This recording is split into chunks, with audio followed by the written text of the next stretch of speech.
Good afternoon, everyone. My name is Carolina. I'm the Senior Human Rights Officer at the Global Alliance of National Human Rights Institutions. And I'm here at COP30 together with some of our NHRI colleagues and partners. And despite all odds, the fire, the evacuation, we did not want to leave Brazil without sharing our message. So today we're gathered here to have this conversation about climate justice and national human rights institutions.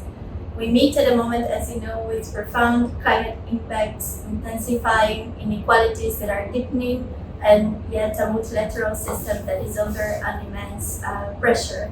And that's where national human rights institutions have a very unique role.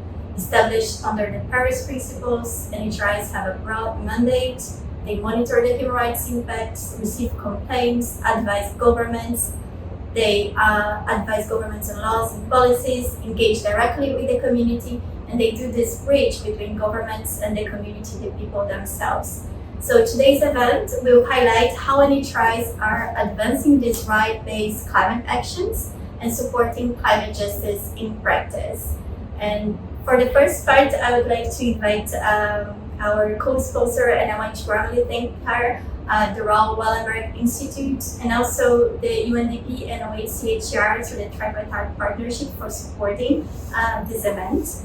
And we want to start by setting the scene. In the past years, there were several international bodies that have clarified how the existing laws apply to climate change.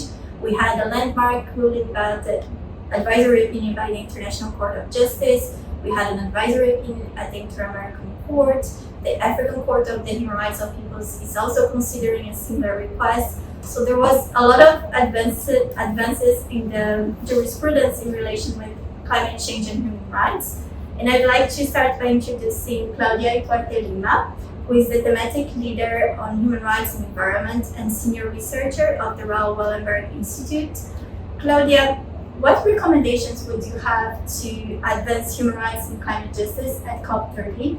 And beyond COP, how can you provide concrete examples of how the Raoul Wallenberg Institute has been working with NHRIs to collaborate to catalyze this rights-based climate action at regional and national levels? Can you share that with us? Sure. Thank you very much. It's a pleasure to be here with you. So we're at the crossroads. On the one hand, we have achieved things that we didn't think were actually possible because there have been decades of advocacy. For example, with the recognition by the UN of the right to a clean, healthy, and sustainable environment. And just in the 5 last years, things have evolved. We have the different advisory opinions on climate change, but at the same time, we see a risk of regression, risk of amputating regulation that could have helped us advance in this human rights, environment due diligence. So where do we go from there? I will provide 4 recommendations. My first recommendation is national human rights institutions, and they are already doing it, can support climate law being aligned with international human rights standards. International Court of Justice was very clear. Climate obligations do not only emerge from climate treaties, they also emerge from international human rights law, the Convention on Biological Diversity, among others.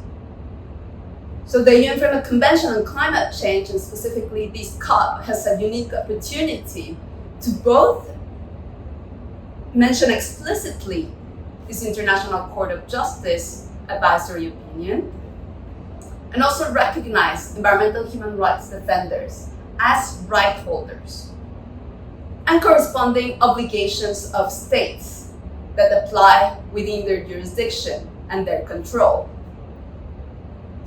And to give you an example of how the RWI is addressing these issues, together with a South Asia university, developed a toolkit to incorporate human rights, specifically in context of adaptation and mitigation measures.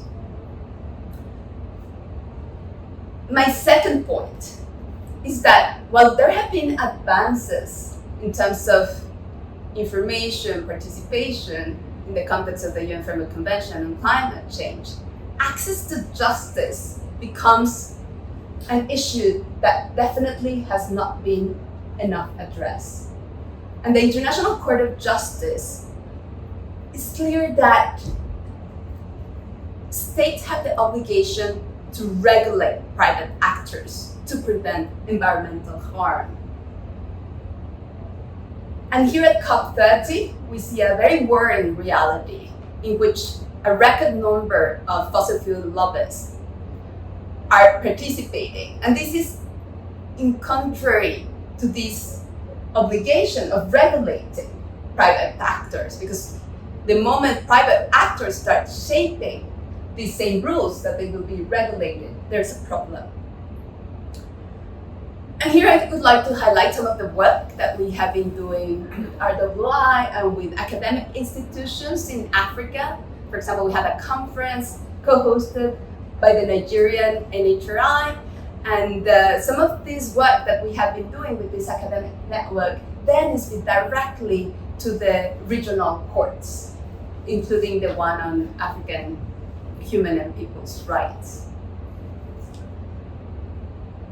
My third point is for rights to be realized in practice, institutionalization is critical.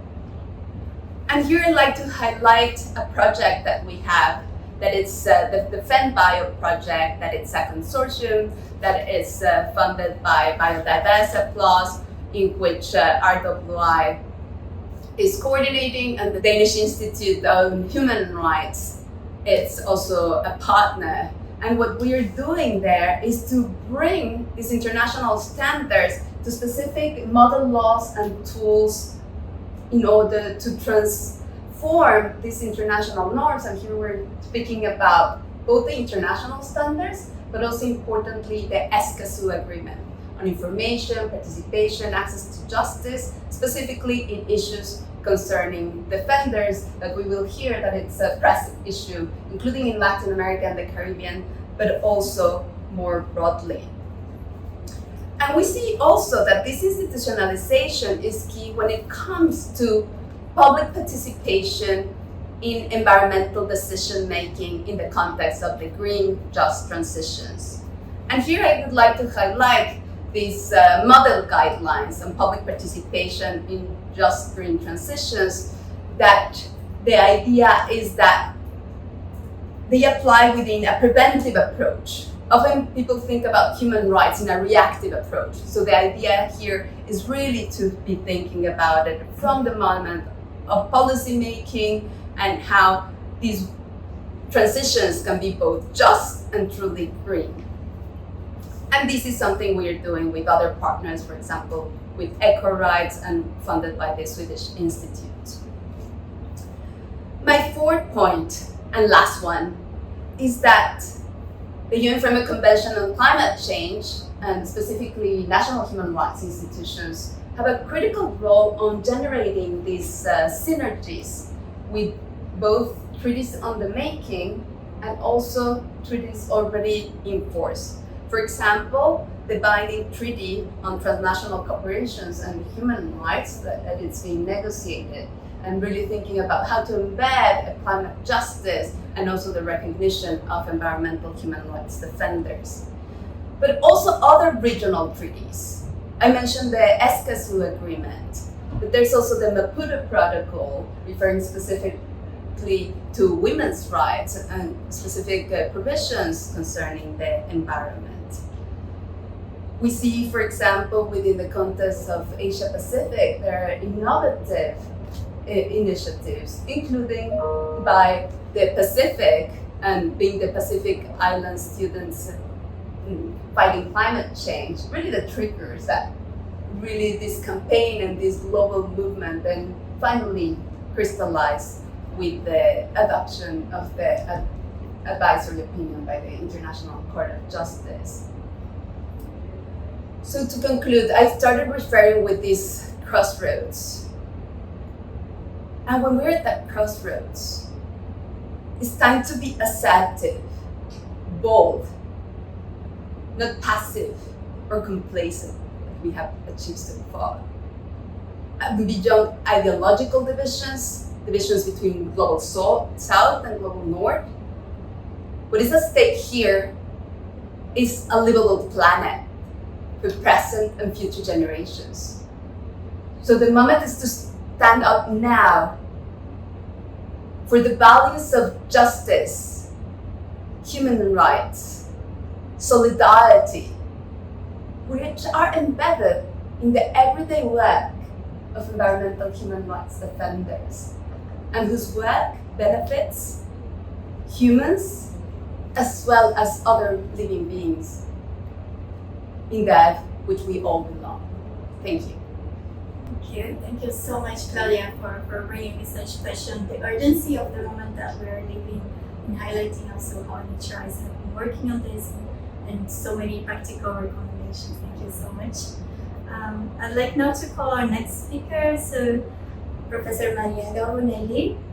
She represents the Greek National Human Rights Institution, which has been closely following human rights implications and environmental and climate pressures in Greece, but also at the international and particularly the European level, together with the European Regional Network of NHRs, the developments, the jurisprudence. Professor Maria, could you kindly share with us how NHRs, and particularly the Greek National Human Rights Institution, has been working on climate justice at the European level and national level? Thank you so much, Carolina, and thank you for the invitation to be here. It's exhilarating to see the vibrancy of the place, in spite, against all odds, fires and inundations and whatnot. But there you are, we're here still keeping breathing. I think that the most important element that we have seen here, and not only here, around the world, is the fact that we're now moving in terms of environmental justice from this horizontal situation where states promise each other to do certain things. To a certain extent, the Framework Convention on Climate Change is exactly this kind of horizontal promise, to a more bottoms-up kind of approach, where individuals can actually bring a case before a court of law, either in the domestic scene or at the international legal order, in essence using the machinery that we have created over the years for human rights protection. This is an area where NHRIs really feel comfortable. We do know how the system works, and we have participated in that system time and again. So I think that we are in an ideal position to first assist and help individuals who would like to take that step, but also participate ourselves in the process.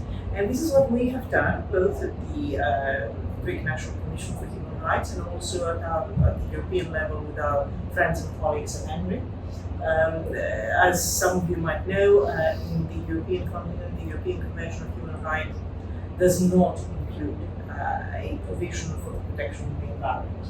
In essence, we use Article 2, the right to life, and Article 8, the right to private life, in order to secure environmental rights for our citizens and everybody else who is under the jurisdiction of the European Court of Human Rights. NHRIs have been extremely active in doing so. We have very recently before the court a number of climate-related cases. The most celebrated among them is Κλιματική Αλλαγή, the ladies from Switzerland. We were very happy actually to host them in Greece a couple of years ago, and it was an excellent experience because you get to understand how housewives at the end of the day can actually make a difference if they follow the system, essentially, because the system is there to be explored and exploited in the good sense of the word. So we were able to intervene on their behalf during the discussions before the European Court of Justice, not only Κλιματική Αλλαγή, but also for a number of other cases as well. Cases of children from Portugal, cases of local government officials against France, against France. So all of these discussions were able with the participation of NHRIs. And when the judgments came out, I remind you very, very quickly that in the Prima Signorina case, the court did not find that the ladies individually had victim status, and therefore they could not proceed with the case. However, the association was able to act on their behalf and in the public benefit. And the prerequisites that the court stated creates something that is very close to an active popularis. So really, the impediments for any kind of associations, including environmental associations, would actually be rather low. The court has essentially opened the doors, sort of saying, come over and we'll see what we can do. The second point where we have been extremely active is actually not just in the course of deciding a case, but also taking the next step forward in making sure that the judgment is actually being implemented. In the Council of Europe, we have a committee of ministers that oversees the execution of the judgments of the European Court of Human Rights. And in that process, under Rule 9, we as NHRIs have the opportunity, we are empowered to participate in the process, which of course we did. And when Switzerland said, nah, we're not really implementing the case, we managed to forcefully remind them with the assistance of our Swiss counterparts, and again with the whole of GANHRI chipping in, we were able to remind them rather forcefully that the idea of non-execution of a judgment of the European Court of Human Rights is not really the right way to address the issue. And I think they have more or less complied with that. There's quite a lot that is going to happen further on. The road is open, but it's by no means without challenges. There is a very recent case that has been decided by the court. The judgment came out on the 28th of October, just less than a month ago. It was a case that was brought by Greenpeace Norway against Norway, alleging that in the issuance of new exploration permits for oil and gas in the North Sea would be in direct contradiction to the obligations of Norway under the framework agreement on climate change, so much more so that the ICJ has indicated in its advisory opinion that there is an obligation to limit exposure to oil and gas and fossil fuels in general, and that obligation for the states includes the issuance of new exploration and exploitation permits. The court in this case was less radical, if you like. They followed a procedural approach and they said, okay, what, the environmental impact assessment was actually fine. Nothing that we could do about that. So the process was actually being followed. And they sort of indicated that it could have been otherwise, but very typically, if one were to use climate law regulations in order to go to the substance of the case. This has not been obviously tried as yet. There might be a chance coming up simply because my country, Greece, has very recently issued new licenses for exploration for oil and gas in the Ionian and the South African Sea. And that is expected to be challenged by environmental obligations. We also have the power to appear in court, and we'll see whether we will be in a position to participate in such a process. There has been an attempt previously, and the case had failed before the Supreme Administrative Court simply because they also followed the procedural approach, and the court said the environmental impact assessment was absolutely fine. Well, let's give it a try this time around using the substantive provisions of the climate law and figure out whether our obligations as the Greek state under the FCCC and our obligations under the European Convention of Human Rights can actually go hand in hand. I think there's quite a lot that is going to happen in the future, and the challenges remain, and we as an HRI will be there at the forefront, trying to assist, help out, but in essence, do what is best for ourselves, for our children, for the present and the future generation. Thank you so much. Thank you so much, Maria, for bringing this bottom-up approach, as you mentioned, that is making real difference in people's lives, and it shows also the broad mandate of HRI is working individually but also collectively, in the climate justice. So it's very interesting. Thank you so much. Now I want to move to the Americas. After hearing the European perspective, our next contribution comes from Rebecca Williams, the Director of Conventionality Control and Strategic Litigation Clinic from the National Human Rights Commission of Honduras. Honduras is among the world's most climate vulnerable regions. It's facing a lot of environmental impacts, but also deep social conflicts and serious risks for human rights defenders. And Rebecca has been working closely with this topic. Rebecca, could you share with us a little bit about the work that the Commission has been doing in relation to this? Thank you very much. It's a pleasure for me to share with all the events that have been happening in the COP, but it's a good opportunity to share how we work on the territories and the communities back in my country. We have I'm going to refer as CONADE because it's the letters in Spanish, and it's easier for me to refer to the institution. CONADE has a very broad mandate. It's an institution that borns in the Constitution, and it's a quasi-jurisdictional body. And through all this mandate, we have tried to intersect how climate change affects the communities and the local people with how to understand this with a human rights approach. It is true that Honduras is among the top, from 1992 to 2011, was among the top 10 countries of the world that has most risk of climate change effects.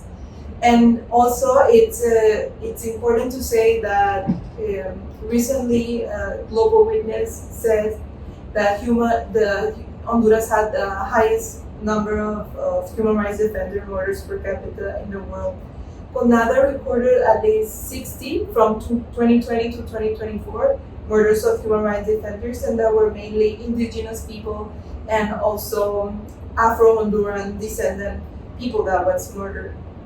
So we understand that as the vision of CONADE and how CONADE is intervening in this context is that Honduras has a very a long-lasting conflict as a social, environmental, and agrarian conflict due to things related to the lack of consultation to the communities when the projects are installed. Also, due to the inadequate distribution of law and the inadequate access of resources. On that sense, CONADE as institution with different methodologies or mechanisms that the institution has addressed this problem, and I think in a very integral way as it requires. We understand that climate change and human rights context requires a comprehensive and holistic approach in order to try to protect every special identity or special context that some people requires the most. For example, those that has been marginalized or discriminated historically, that are the ones that are more exposed to climate change effects. So we have presence across the whole territory. We have 18 offices across our 18 departments, and we do the delegations receive complaints about alleged violations to human rights, and they start an investigation process in order to restore the alleged violation or restore the right that was violated. We also have a special defense office for groups that are in vulnerability situation, but in this context, I will refer to very important work that is doing the Indigenous and Afro-descendant People's Office and the Forced Internal Displacement Unit that is starting to to address the displacement due to climate change. Mainly was displacement for violence, because it's one of the most phenomenon or mobility context that we have. But now they're starting to introduce that protection from due to climate change. There's also CONADE starting to work with business and human rights. It's a very recently created unit, and starting to promote how to incorporate human rights-based approach in businesses. And for my part, I am talking on behalf of my colleagues. They're doing a great job. And in the conventionality control, our mandate is to introduce or to promote the harmonization of domestic law with the international standards of human rights. And here it's a very important moment to say that CONADE has been through different recommendations in legal analysis, also in annual reports that my colleagues from the National Human Rights Observatory does. We have been making advocacy to the ratification to ESCASU agreement that hasn't been ratified yet. And another work that we're doing also is with the colleagues from the National Observatory for Human Rights are doing they develop an early warning system that it's a new system in CONADE, and they have addressed issues on social environmental conflict, and then they point out to the states the obligations to prevent human rights violation. Specifically, they have addressed, for example, the failure of the state to adopt precautionary measures that have been granted by the Inter-American Commission to a municipal community in the northern part of Honduras. They have addressed social environmental conflict in communities that are related to mining activity. Especially, they address how the state should protect the rights of nature, right to health, right to water, right to housing, and how the state should mitigate those damage, on those rights. And also, the observatory has addressed the high risk of violations to right to health due to last year we had a high level of polluted air in our main cities. So we address as CONADE, reminding the states these obligations that the proper state has acquired, has ratified in their different international. So on that, during all this work that we're doing, we are identifying some main challenges. There are different challenges from different nature, but I think that I can remark at least 5 that is important, is urgent for the states to address. First, it's important to promote the incorporation of human rights-based approach on environmental policies or strategies. It's really important and urgent that the state should strengthen the prevention and protection mechanism for human rights defenders against threats, murders, and also criminalization. It's really important that the state should review the domestic law that is being used to criminalize human rights defenders and the right to defend human rights at all. And it's important for the state to develop protection routes for address internally displacement due to climate change. And I will jump on the other one that I had is to the incorporation of emerging international standards, such as the advisory opinions that we've been commenting before, into practice.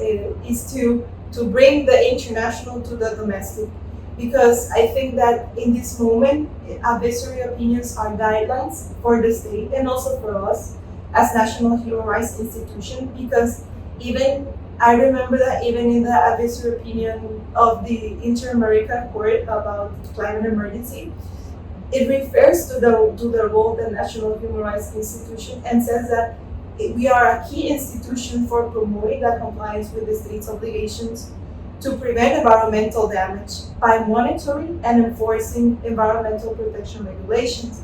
And also, we can conceive National Human Rights Institution as a channel to ensure active transparency, public participation, and accountability of of these processes.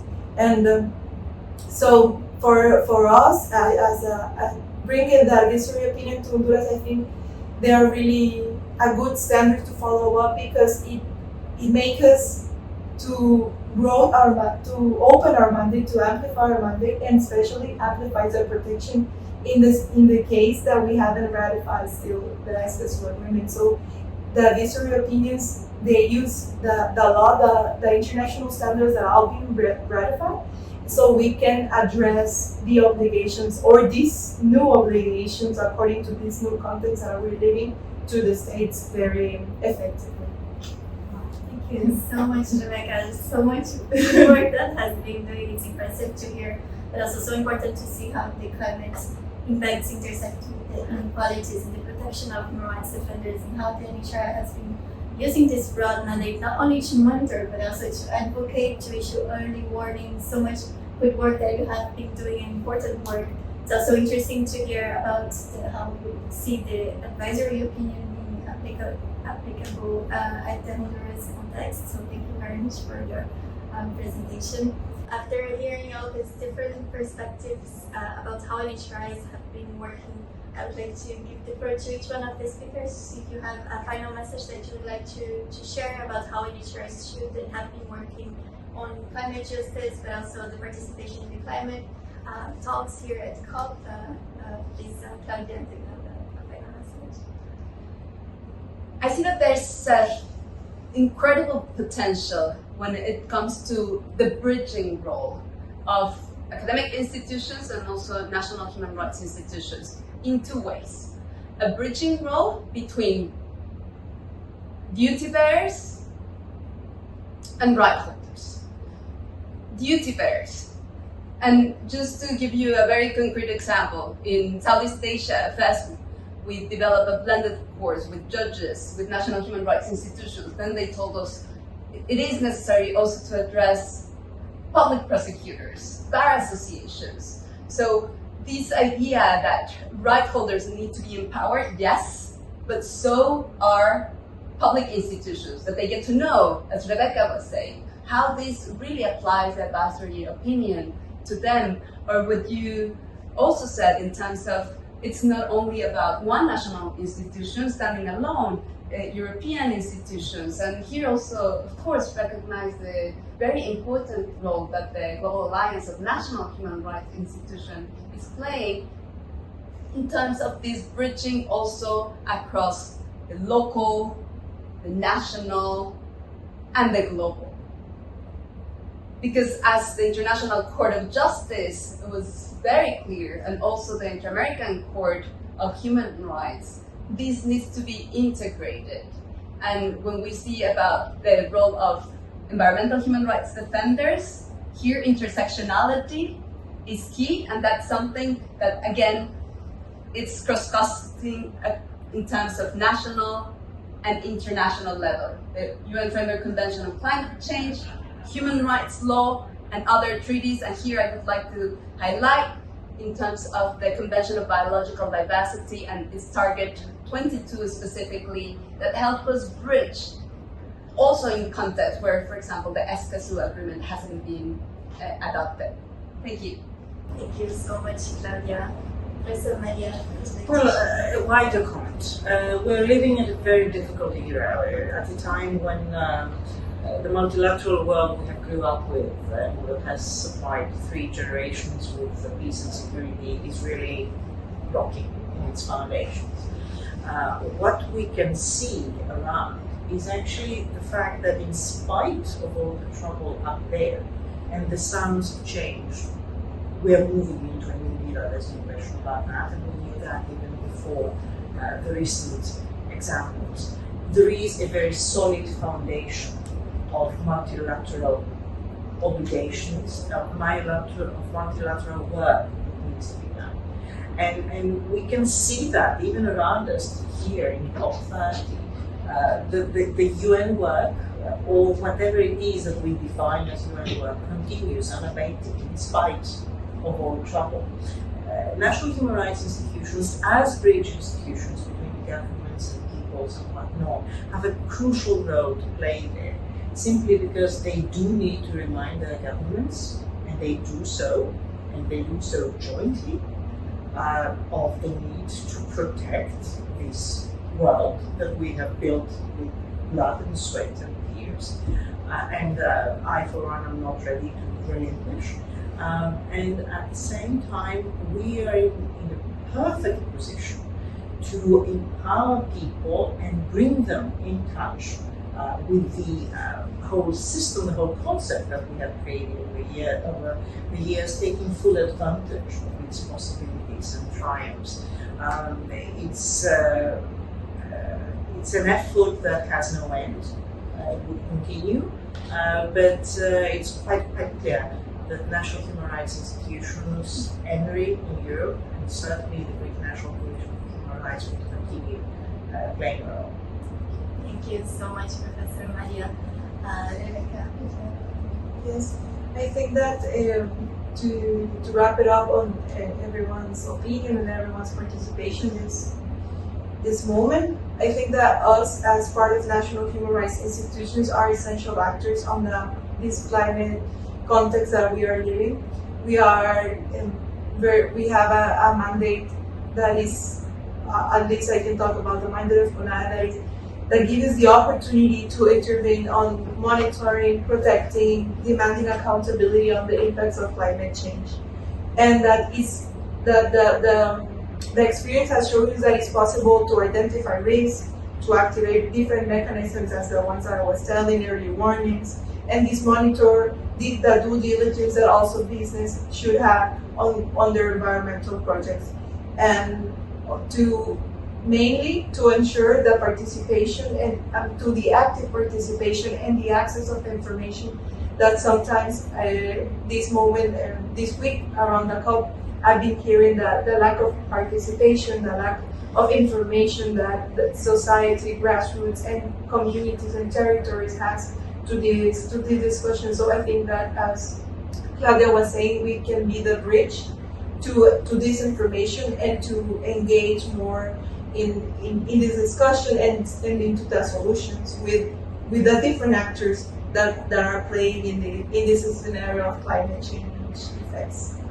Thank you so much, Rebecca, and thank you to the three of you. I think the three of you have highlighted really this very unique role and the bridge role, as you all have mentioned, of NHRIs in this topic. And from GANHRI's perspective as well, we see this, that NHRIs have so much that they can do individually but also collectively, and we are here to support you at a global level. We have the NHRI Climate Caucus on climate change and human rights at the GANHRI level. We also have a caucus on indigenous people's rights for NHRIs that are working on this topic, and we have been very active in promoting peer learning and supporting NHRI, so we just wanted to share that message. Also to thank again our co-sponsors, the Ron Wellenberg Institute and the Tripartite Partnership. We're launching this year a monitoring tool, the Right to a Healthy Environment, that we have been piloting with NHRIs from all regions, and that's among our initiatives on this topic. And just thank you everyone, despite everything and all odds, we are here, and I'm so glad to be here with you. Thank you.